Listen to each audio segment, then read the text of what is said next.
Hi, everybody. My name is Darren Schwartz, and I'm the Chief Planning and Strategy Officer here at the Jewish Federation. Thank you for joining us for our third and final day commemorating Yom HaShoah. For the past 2 days, we've been focusing on remembering and honoring our Holocaust survivors. We had an incredible conversation with local survivor Ben Midler on Sunday. Steve Schindler and his business partner in Germany, Nicole Nacone, shared with us yesterday about an inspirational project that they're doing in Cottbus, Germany, the hometown of Stephen Schindler's father.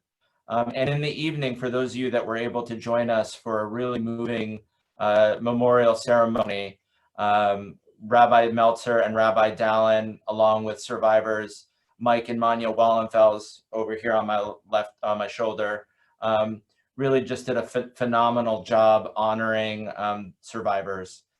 In a moment, we are going to speak with Cheryl Ratner-Price and the Butterfly Project to learn a little bit more about how they educate and teach the next generation of the lessons of the Shoah. But before we get started, there's a couple of things that I would like to bring up. One, we don't have a comments field in the Zoom call. If you have any questions, please put them in the Q&A field, and after a short presentation and a short video, we'll be able to share some of those questions that you're asking. If you've missed any of these programs, we encourage you to go to jewishinsandiego.org/Yom HaShoah, and you can see the recorded versions of what we put together. Really encourage you to check that out, as well as other resources. We have on that webpage a list of biographies written by local survivors. So you can go online and purchase books, as well as other things that are happening. I know today at 4 o'clock, March of the Living is doing something, and the Holocaust Museum will have a program as well. I really encourage you to just check out what other communities are doing.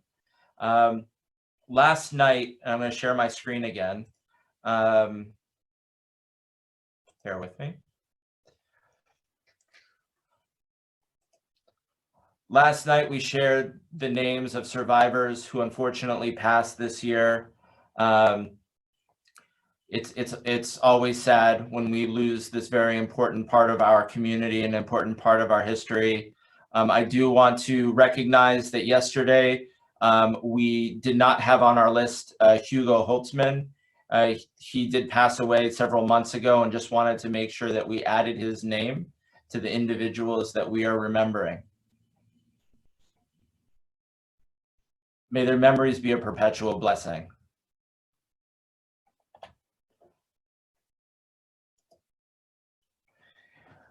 Before we get started, I wanted to share a little bit about what's happening here locally with Holocaust survivors. About a year ago, we formed what's called the San Diego Holocaust Survivor Coalition, which is about caring for local Holocaust survivors. I guess I could have left the screen up. There are approximately 80,000 Holocaust survivors who live in the United States. Holocaust survivors are now, there's a new term that's emerging called Jewish Nazi victims. It's upsetting for me to let you know that there's been a study that lets us know that 35% of this population is living in poverty. Some of their common needs have to do with dental care, transportation, home care, food, social isolation. It's also interesting to note that as our survivor population does age, as we all do, we're actually anticipating the needs of survivors to increase over the next 3 years. Needs are increasing due to frailty, reduced family support and philanthropic support, and language barriers. As I've mentioned, we've started the San Diego Holocaust Survivor Coalition, which currently has over 30 local organizations, including the Butterfly Project, including the San Diego Generations of the Shoah, which is a club of children of survivors, as well as the New Life Club, which is the club of Holocaust survivors, who are all coming together to say that we need to ensure that every survivor is living with dignity and it is the responsibility of the collective Jewish community. There are approximately 500 Holocaust survivors that live here in San Diego. 1/3 of them struggle to make ends meet. It is our responsibility as a community to make sure that they live their lives with dignity. As a reminder, this presentation is being recorded, which includes this slide. If you know of a Holocaust survivor in need, here are some resources where you can direct them. Jewish Family Service does an amazing job providing tons of services for local survivors, and Seacrest Village provides that home that we would want any of our family members to live in, to live with dignity. For more information about the San Diego Holocaust Survivor Coalition, you can go to jewishinsandiego.org/survivors. Okay. Now, the last thing that I want to show you that I'm particularly proud of is, to start off this year, we had many organizations sign what I consider to be a resolution that says that it is all of our responsibilities. And we've got rabbis that have signed this. Cheryl, you've signed this. And we're trying to get every single Jewish organization to say, no matter what our purpose is in the Jewish community, it is our responsibility to raise awareness, to support those in need, and most importantly, to have a plan to educate for the future. And with that, I would like to introduce Cheryl Ratner-Price, who is the director of the Butterfly Project, an amazing organization that started here and is now a global program. Hi, Cheryl. Hi, can you hear me all right, everyone? Yes. Yes. Wonderful. I'm Cheryl Ratner-Price. I'm executive director and co-founder for the Butterfly Project, and we are so grateful for you all for tuning in today. I want to thank Jewish Federation of San Diego County for all that you're doing with our San Diego Holocaust Survivor Coalition. Kol HaKavod. We are really happy and proud of all the work you're doing, that this is happening and it's urgent. We are really very moved to be able to share what we're doing in San Diego for education in our community. Butterfly Project is making an impact on thousands and thousands of students and hundreds of teachers in San Diego because of this remarkable education team that you will be introduced to in a moment. We're really delighted and honored to share for the very first time our video about our second generation education team's families, their stories, the legacies that they're preserving in the classroom, and provide an opportunity for a question and answer chat back session with these amazing women. And it's a chance for our community members to hear these stories. They're not sitting in a middle school or elementary or high school, and to know that their stories are taken into the hearts of these children in a remarkable way. And this, you know, these butterflies, it's not just about painting butterflies, certainly not. Oral history and testimony from survivors, whenever we can connect survivors in our classrooms, we do. And our team is picking up every day, sometimes multiple classes in one day, every week of the school year. And we're working remotely right now with many schools and finding ways to adapt to where we are. I'm proud the seeds that we've planted over the last 14 years. We're not working alone. I really feel we're divinely guided. And so many teachers and leaders have put their hearts and souls into joining us in this work in not just San Diego, but across the US and around the world. And we hope for two things: that A, you will think about the schools and educators that you know in San Diego and reach out to us. Darren, I think you'll provide information, our website, thebutterflyprojectnow.org. And we welcome any and all donations. We're small but mighty organization. We're small but mighty, and now more than ever, we need your support. Donations of any size help us tremendously. And I am now so honored to introduce my friend and co-founder, Jan Landau.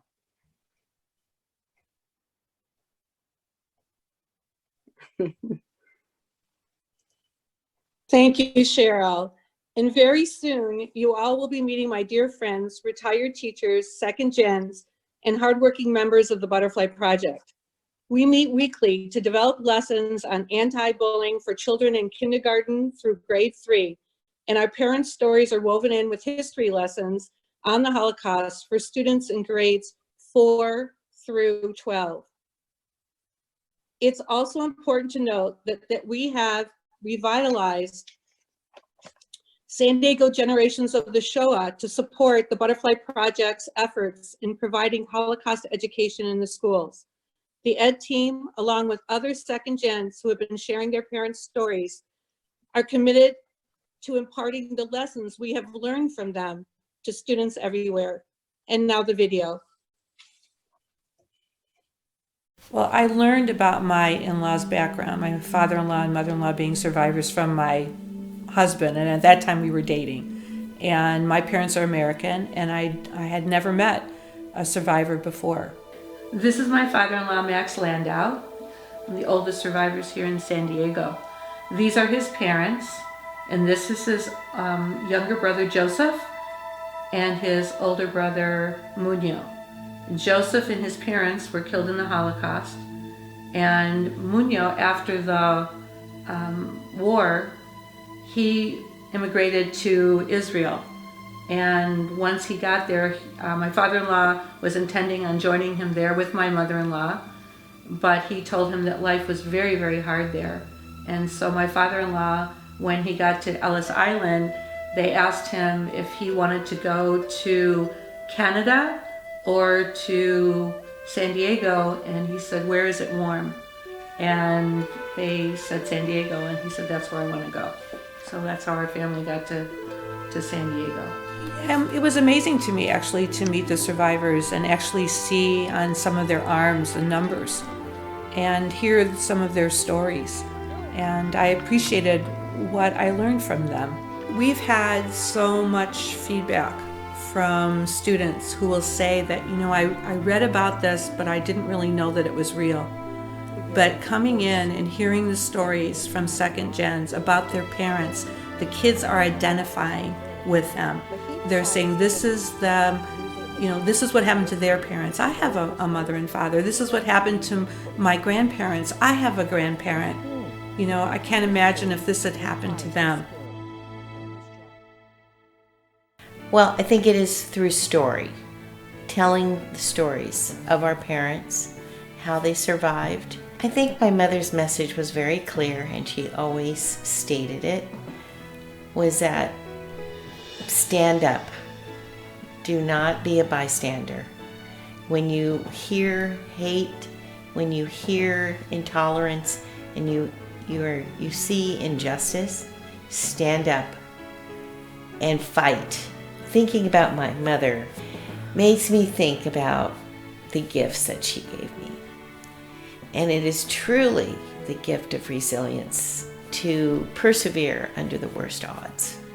Nothing good comes from hate, and that we must work to ensure that people understand, where does hate come from? How do we turn that into love and acceptance? Your dad and mom going to a concentration camp? I think it's through the questions that students ask you afterwards. And if you've encouraged them to ask questions, questions are always the most important. We as educators should be asking the big questions and giving the students the space to also answer them or to ask their own questions. I was very young. My father was very chatty and was always talking about the Holocaust. We didn't have much family, so when friends came over, they would instantly go to talking about, do you remember so-and-so or where we were from? My mother, unable to speak about things. It was very difficult for her. At a young age, we were allowed to be in the room and we would listen and we would ask questions, so I was very aware. And with my mother, I was very aware of her silence. But what struck me always about her is that she's a survivor of Auschwitz and she had a number. And I know sometimes she would take her hand and kind of cover her number or touch her number. It was her way of kind of remembering. It was very different because during holidays, we would go to the distant relatives. An example is my cousin, who's really my third cousin. We actually call each other sister because she's an only child and I don't have sisters. So we kind of adopted each other to become family members. But without grandparents, I think it was very, very difficult. And at some points, I was even embarrassed that I didn't have that. But one thing I have to give my parents a lot of credit for was they became attached to the survivor community here in San Diego. And for example, in the summers, we would go to La Jolla Cove every summer, and all the people became our family. So literally, we would go from blanket to blanket. The parents would play cards, they'd play soccer, whatever it was that they did, but we knew everybody. There was a time in San Diego back in the 50s where every family, if you were a survivor family, knew the other survivor. So we created family. In the summertime, we had an incident, I probably was about 12, where a truck, an open-bedded truck, came up and there were young people in brown shirts with a swastika flag. And for me, I did start to panic, thinking, oh my God, it's happening. They're coming for us. And our parents did not hover, they did not freak out, they just like jumped into action. And when they came onto the grassy beach area with the swastika flag, one of my mother's friends grabbed the flag. My mother sat on it, and the men stood up to them. And so I was very proud that they didn't, cower to them. There was no fist fights. It was just a lot of yelling back and forth, and then the police came. So I did experience that. I believe as an educator, this has always been a part of me. Went to creating is a passion, and I have a story that I have background on that I can tell, and so I choose to tell it. I also am second generation Holocaust survivor, daughter of. Both my parents did not have any family as well. I don't have the pleasure of having the pictures of family members.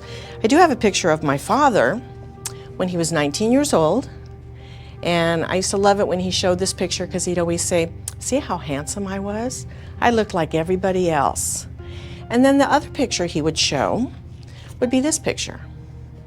What do you think he's wearing in this picture? Absolutely. He escaped from a death march.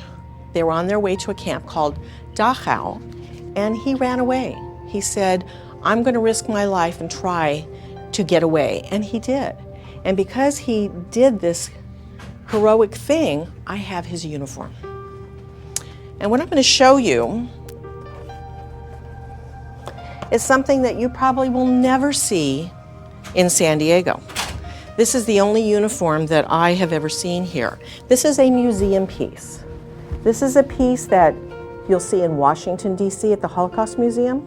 If you're ever in Los Angeles, you'll be able to see this uniform there.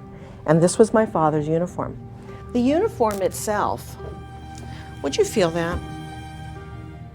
Does that feel like something comfortable to wear? Not really. And can you imagine if it's really, really, really hot outside, would you want to wear something like this? Do you think it's going to keep you very warm when it's really cold outside? No, it probably won't. But this is what he had to wear. He was stripped of the dignity of having his name, David Fox. Nobody knew him as David Fox. But he had a number in his hat and a number right here. And that's what he was called, that number.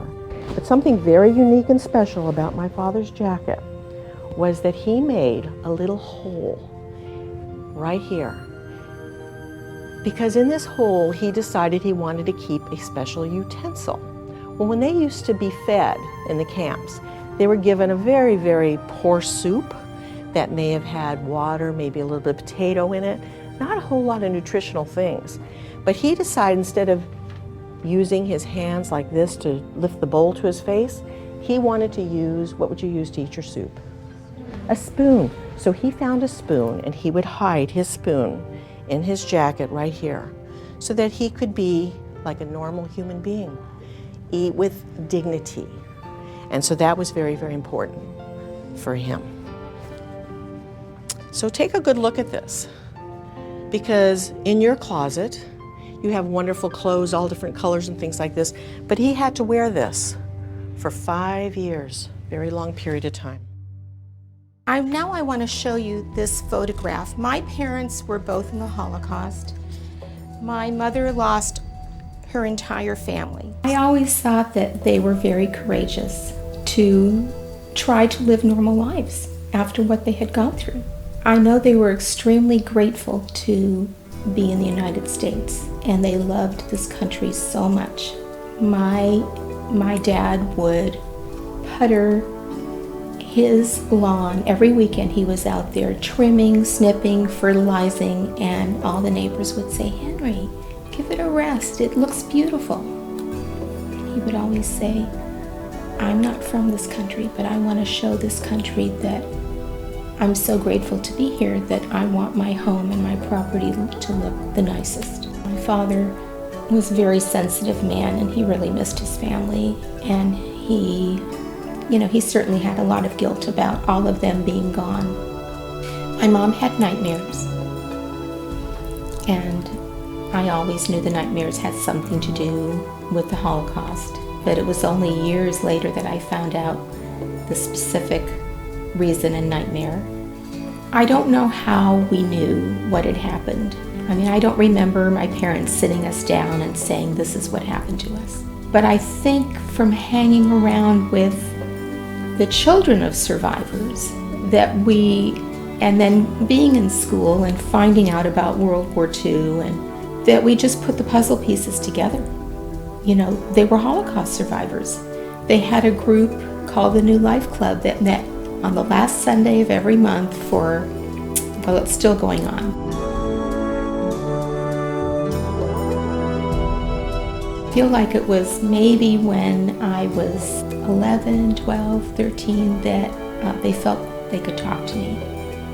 Being Jewish, that most of the kids we knew were not Jewish, and they had to explain why we didn't have family. Well, why don't I have a grandma, any grandparents or aunts, uncles, cousins? No one. Why are we so alone? That was the hardest thing for me. It's still very hard to live with. My mother was about 5'2", pretty small lady. She was always her whole life pretty courageous, pretty gutsy lady. Helen was my mom's surrogate mom, adopted mom in concentration camp. So my mom was in 2 camps. The first one was Schatzlau. The second one was Blechemer. And so she was there with Helen and another friend, Ruth, and they bonded very quickly, the 3 of them. And because Helen was 9 years older, a little bit older, they both kind of looked to Helen as their adopted mom. And she came from a family of caterers in Poland. And so when Helen got there and they read her name, the SS said, "Are you from that family in Poland that are caterers?" And she said yes. Told her she was going to cook for them, for the SS. And Helen was, while she was doing that, my mother and Ruth they did slave labor. My mother was breaking rocks to make into gravel, cleaning the concrete floors in the barracks, and they were starving. The concentration camp felt that they really didn't need to feed them much because they were going to be transported to a death camp eventually. So I remember my mother saying they gave us dirty dishwater, which for her that meant the soup. There was nothing much in the soup. So they were starving. And Helen at night would take any food, anything she could fit under her uniform, and sneak it to my mom and Ruth to keep them alive. And she did this for a while. I'm not sure exactly how long. And then the SS caught her, and they beat her up very badly. They said, "You're not going to do this anymore. You're going to stop." And she stood up to them and she said, "I'm not. These are my friends, and they need to be fed. And if you want your food, if you want me to cook your food, and you want me to make your fancy parties, you're going to let me continue." And we did. And to me, that was a miracle. upstander. What does an upstander do? When I'm in the classroom and we talk about the power of one, and Helen is not our only example, I always tell the kids that because the three of them lived, 22 lives were created. It's a privilege to be invited to speak. I don't consider it work. This is what I want to do, and this is what I'm dedicating, I hope, the rest of my life to do.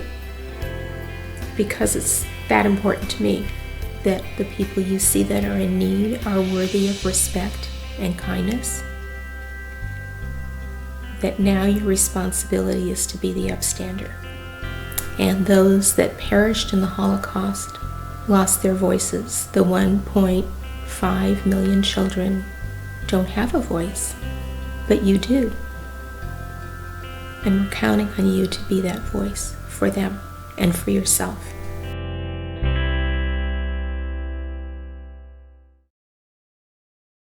Wow.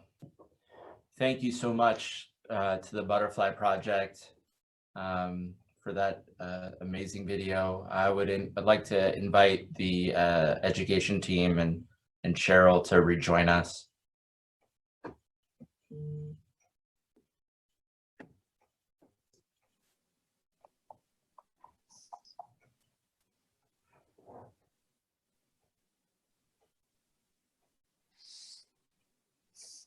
Yes. So I'd like to remind everybody that on your screen there is something that says Q&A that will allow you to add questions, and our panel here will decide amongst themselves, unless you want to target somebody for a specific question.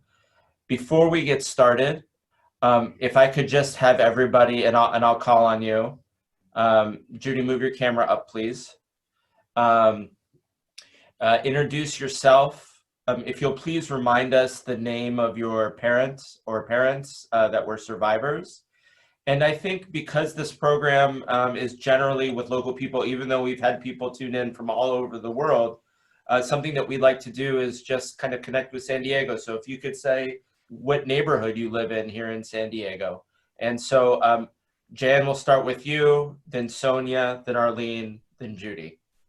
Okay, I'm Jan Landau, and I am the co-founder of the Butterfly Project. And my in-laws, Max and Elka Landau, are my inspiration for this project. And I live in San Carlos. Great. Sonia? I'm Sonia Fox Olbaum. I live in the San Carlos area. Grew up in North Park, where the majority of survivors did live in the beginning of all the survivors coming to town. I've been an educator for 37 years and presently work at the university supervising student teachers. So education is my passion, my love. And my parents were David and Nina Fox. Thank you. Arlene? Hi, my name is Arlene Keys. I live in El Cajon, but when we came to San Diego in 1960, we started out in North Park. My parents, of blessed memory, were Bella and Henry Simberg. And I also am a retired teacher for many years, and this project is my passion. Educating students about the Holocaust is my passion. Judy? Hi, I'm Judy Gottschalk.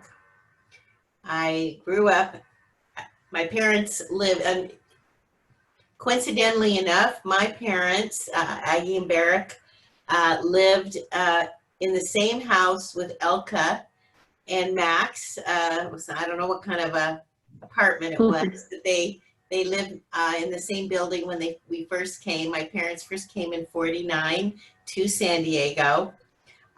We lived kind of college area, and then we moved to La Mesa, which is where I lived most of my life. I currently live in Bankers Hill after living about 40 years in Phoenix, Arizona.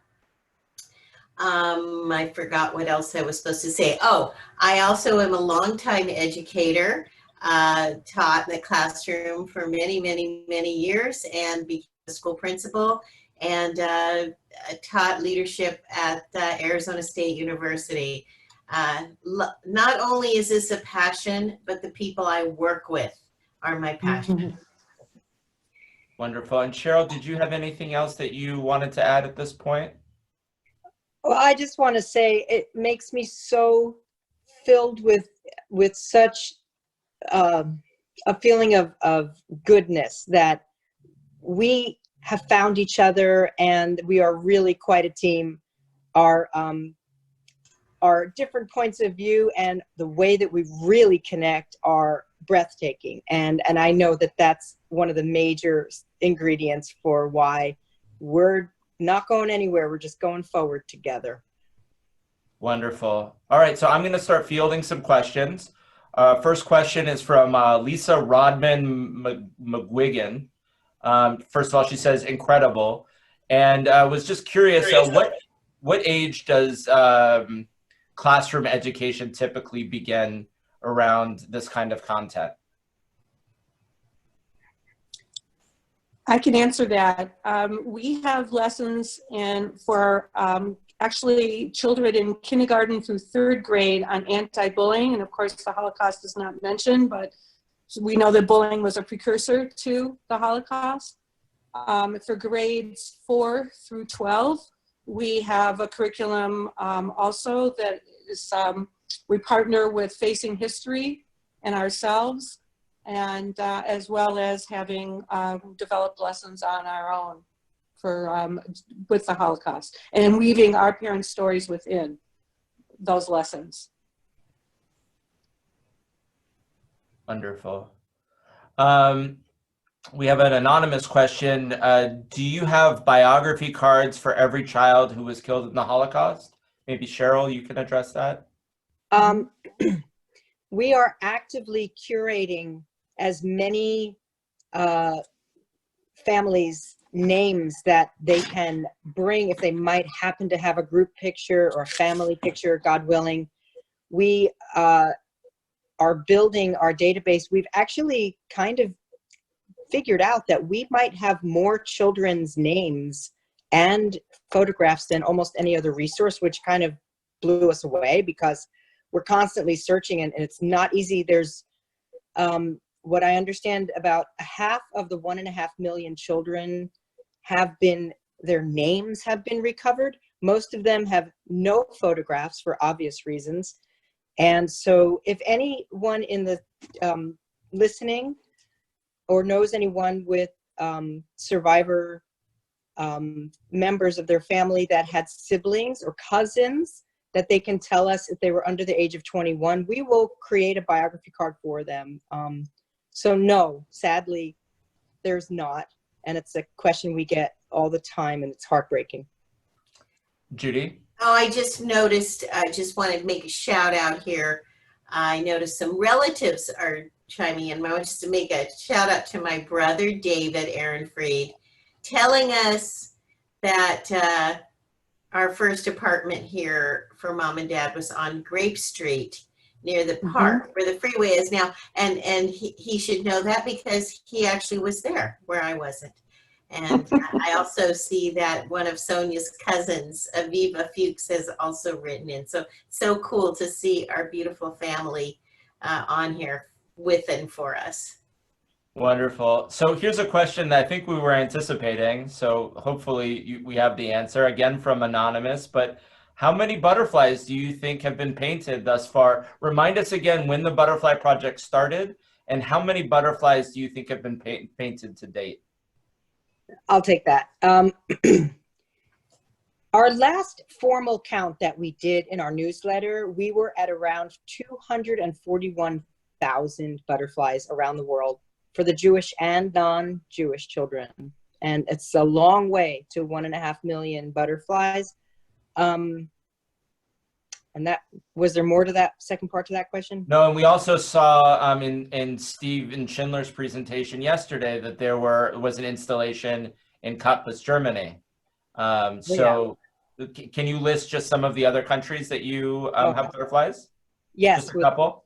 We have installations in Israel, in Poland, in Czech Republic, in Mexico City, thanks to the amazing Rebecca Beskin, who's been with us from the beginning, who 6,000 butterflies and more are growing through several organizations down there. Guatemala, Uruguay, Rosario, Argentina.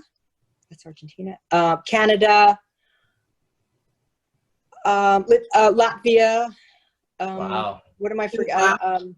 Krakow. On every continent. Jan personally took one to Antarctica, Jan?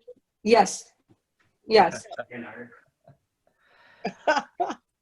It's miraculous. Cheryl, so Katie Russell wants to know, can I still get a butterfly kit and have a remote visit from one of these wonderful educators? We will absolutely make that happen. Yes.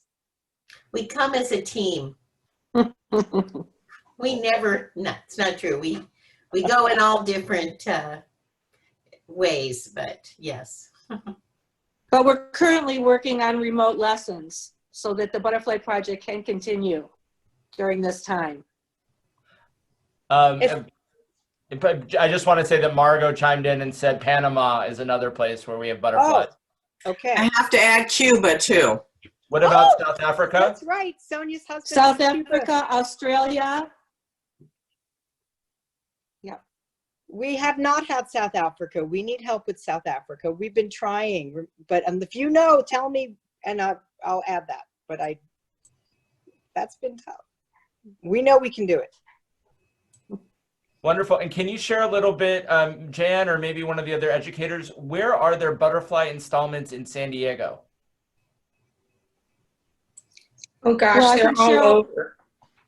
Yeah, some of the schools, elementary schools, Riverview Elementary in El Cajon. Cheryl, fill in more with where we have installations. Well, let's go to Torrey Hills Shopping Center in North County, Carmel Valley. We have 2,000 butterflies. 10 schools had our education team visit them, and collectively they were placed at a gorgeous sculpture that was used to be a fountain created by Helen Siegel, local artist. And we have at Congregation Beth El, led through the remarkable Sonia Israel. It was a 4-year project. Butterflies in a gorgeous show memorial there, also designed and put together by Helen Siegel. DePortola Middle School, you guys can chime in. Dingman, Montgomery Middle, Spring Valley Middle, Santa Israel Synagogue, Temple Emmanuel. Yeah. And I'm assuming that Temple anybody Solel. can contact you about if they're interested in an installation. Yeah. Yes. And Jewish Family Service. All right. So, Jan, there's a young gentleman in the audience named Eli Landau, which I think you're related to. So you don't get to answer this question. This will be for someone else. Oh, good. He says, I know your presentations to schools and kids are so impactful, but can you think of any instances or times where the students' responses left an impression on you? Sonia. We had a situation in Tierra Santa at one of the schools where there was some swastikas being drawn on the fences and even a comment made to the Jewish teacher, like that's a Jewish nose. And so we were asked to go into DePortola school and did not know which students were involved in this. And then at one point in the middle of a lesson, we noticed this young man crying. So I asked the teacher if I could speak to him, and she kind of pointed that this was one of the kids that was involved in this incident. So we went outside and I said, did we say something so difficult that was very painful for you? And his comment was, I didn't know this was real. So we Wow. were really shocked at that I'm sure he turned around after realizing the truth in this. Would anybody else like to share a story? Arlene, share the one about the gal that wrote us all personal notes. Oh, I'd love to. In fact, that's funny that you mention it. I have her note right here. So we were at, Jan, what school were we at? Einstein? Mm-hmm. Yeah. And we had this lovely young lady, and she left the classroom, and then she came back and she had notes for all of us. So she had taken this class period while we were teaching, and she was in a study hall, I think, and she wrote us all these amazing notes, and she just was so sincere. She had tears in her eyes. I'm going to read you this note. I've kept it in my office all this time. It was written March 16th, 2019. Dear Mrs. Keys, thank you so much for coming to Knox Middle School. I am greatly honored that you came today. I am dearly sorry about your family's passing. From the story, they sounded like highly strong individuals. I don't know what I would have done. I'm glad they persevered through the rough times. They formed you into a stronger individual. Thank you for sharing their story. I am glad. Have a great day.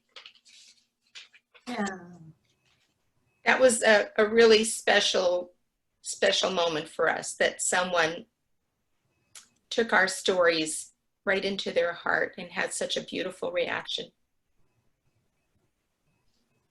You know, I've got a question here from Stephen Schindler, one of our presenters from yesterday and a member of our Yom HaShoah committee.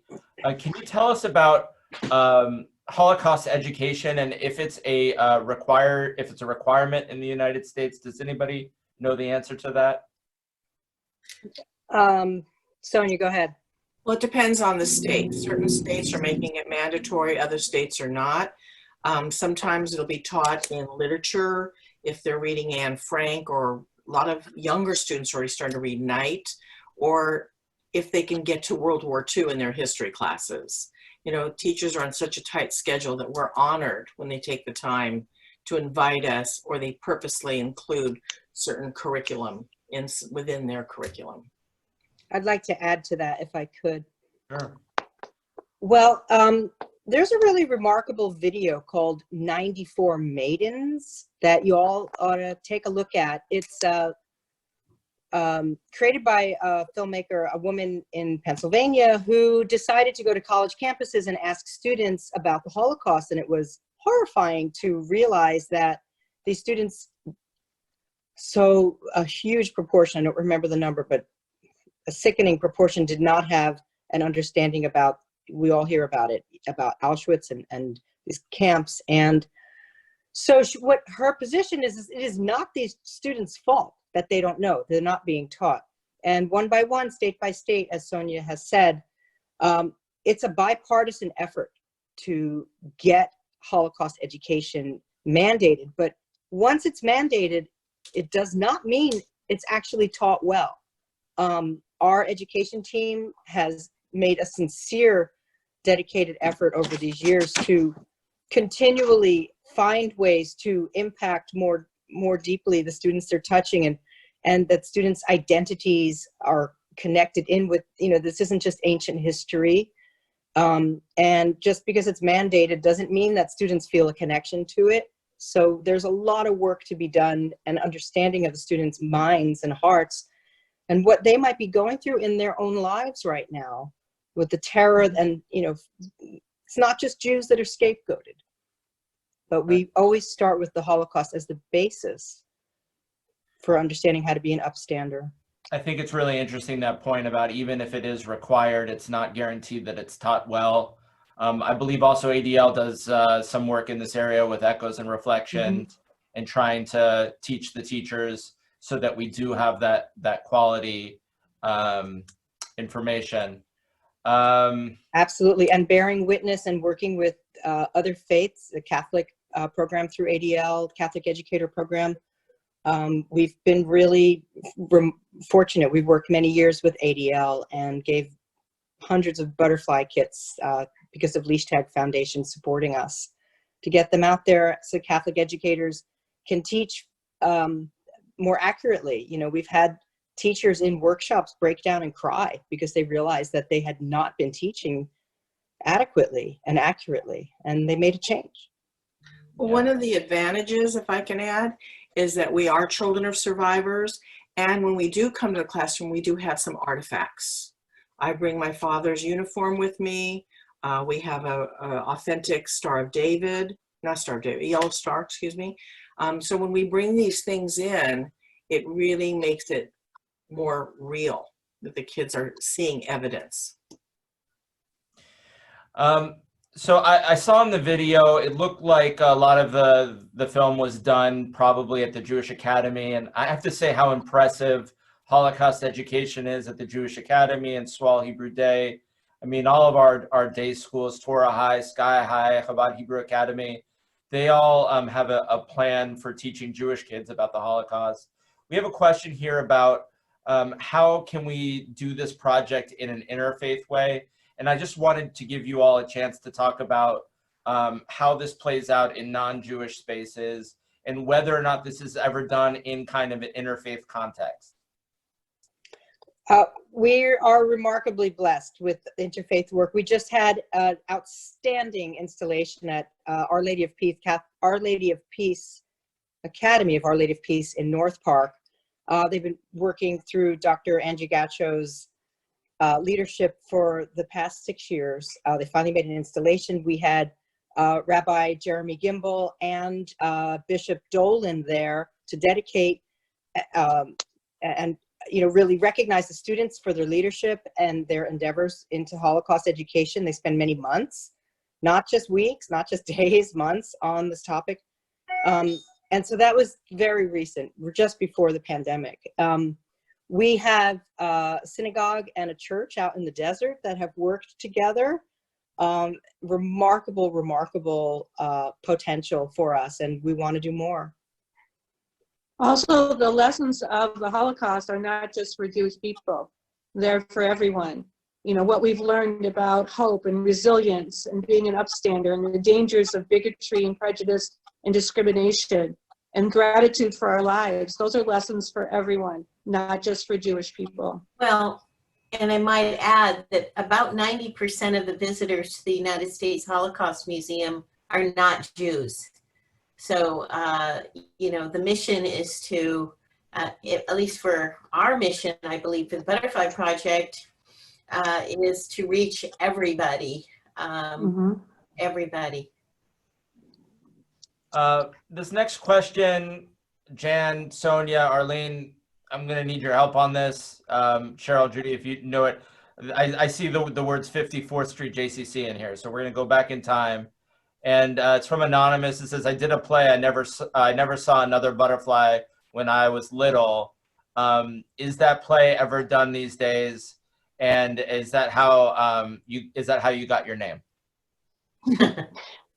Actually, that was an inspiration that I had, was reading the poem by Pavel Friedman called The Butterfly.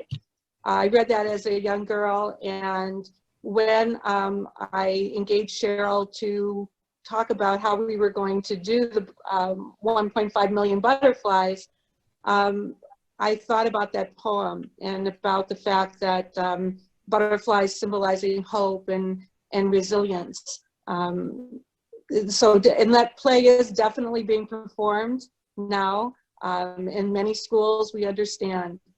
So it was definitely the inspiration for this project. Originally, our project was called Zikaron V'Tikva, in Hebrew meaning remembrance and hope.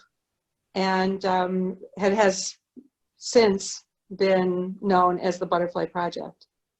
And Jan, I want to also bring out that one of our board members, Marin Galarpe, has been working with the play I Never Saw Another Butterfly for over 10 years, and has, it's really how she found us, because she wanted to work with a program that had the same roots.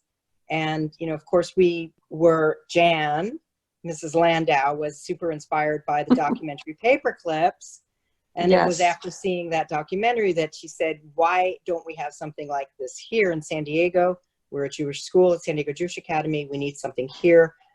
And if many of you have not seen our documentary film, it's called Not the Last Butterfly. You can find it at notthelastbutterfly.com. Reach out to us. We can help you to, learn more about our background and how we got here. So I have a question from Barbara Ostroff, who is the chair of our Yom HaShoah committee. Sonia, Judy, and Arlene, you ladies are all rock. Your parents are up in heaven cavelling for all the good that you're doing. My question is, how can we get more educators out there telling stories nationwide, as there are second generation of survivors all over the country who may not know they can be empowered to do this? Any plans to create more of a ripple effect for this wonderful program delivery?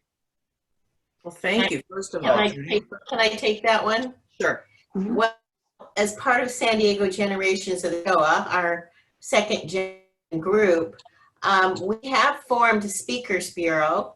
And last year we did several, we asked people to prepare their talks. We did it informally. They came and did it formally, and many of them have now joined us in the classroom. I can't speak for across the country because I can only speak for what we're trying to, you know, the small dent that we can make here in San Diego County.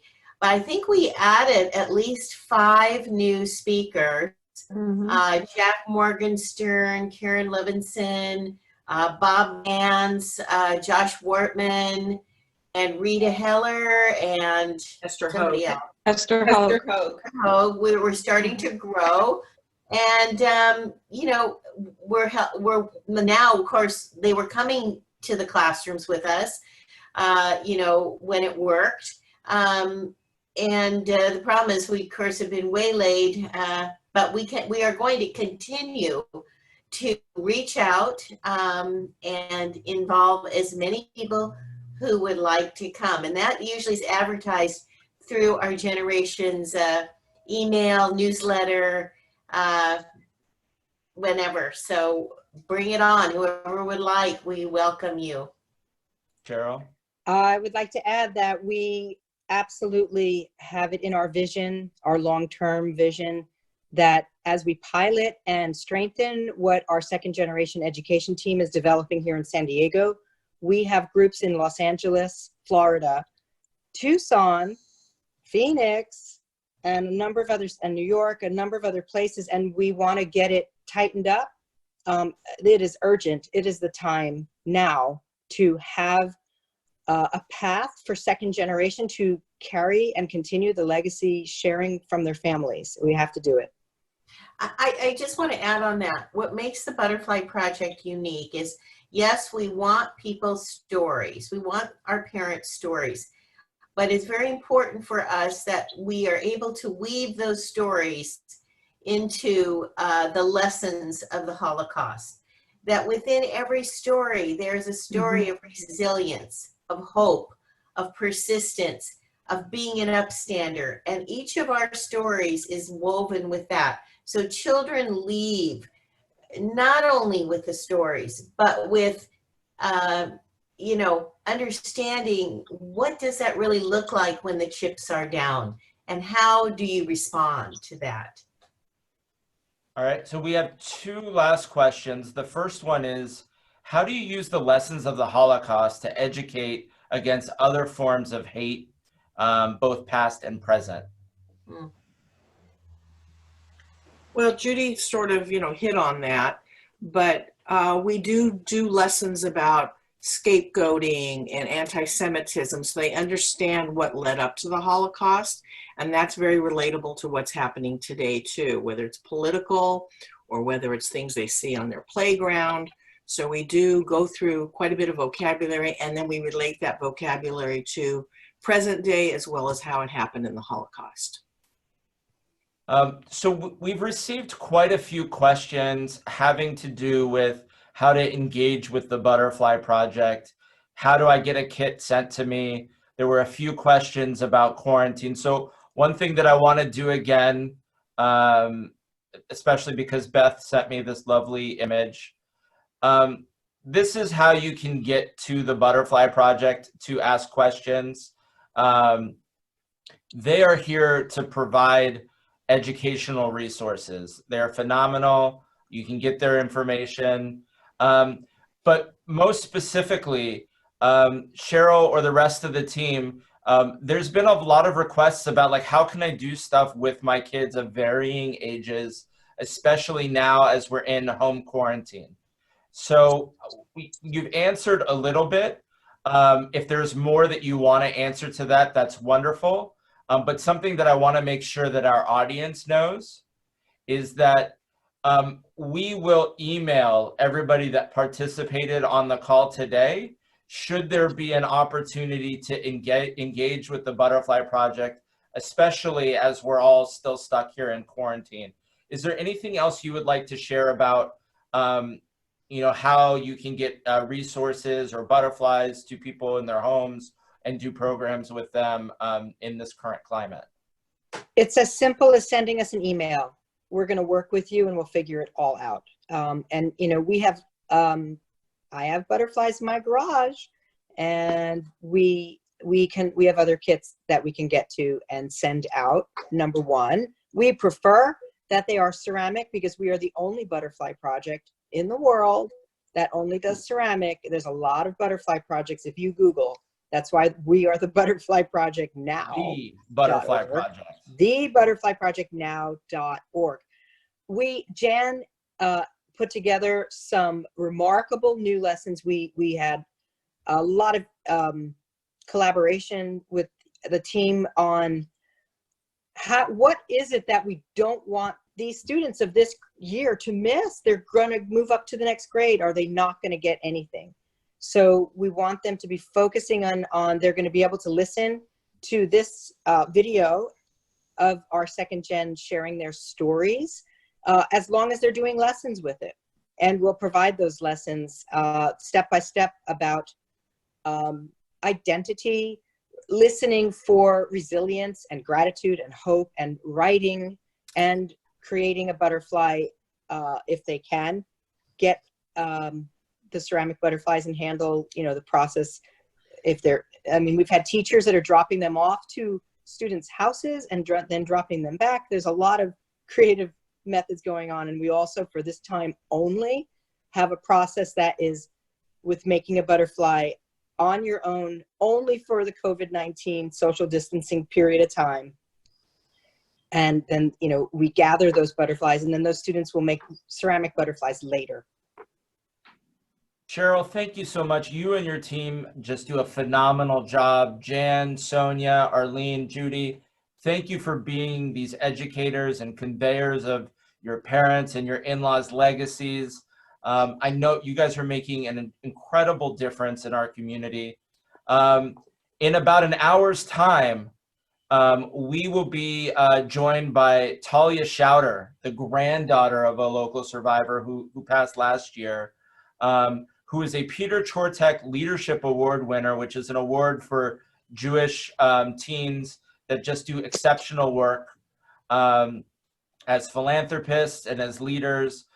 She has been speaking to schools all around San Diego County on something that she calls Talia's Tolerance Tour. I know it's incredibly meaningful to you all to see the next generation really take this torch. And so we hope that you can join us for that.